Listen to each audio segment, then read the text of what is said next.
bibigyan mo ng 30, kahit driver lang tayo. Marangal naman ng trabaho na to eh. Malasakit sa isa't isa. ABS-CBN News in the service of the Filipino.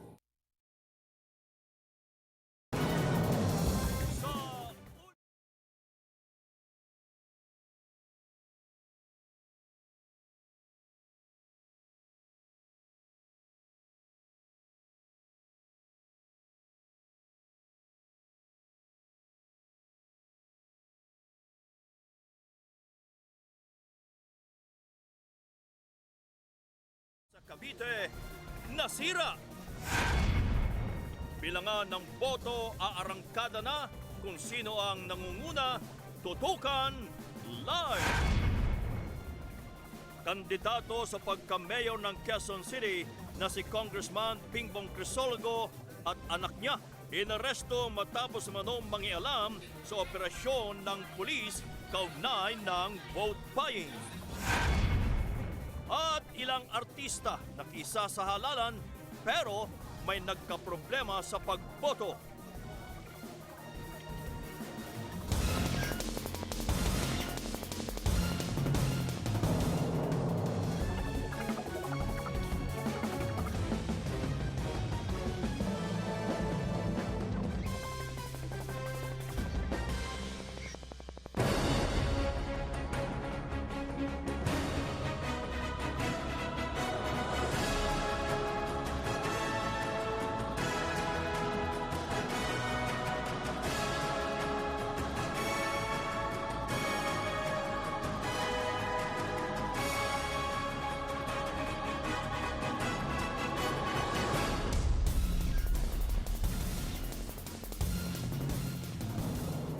Magandang gabi bayan!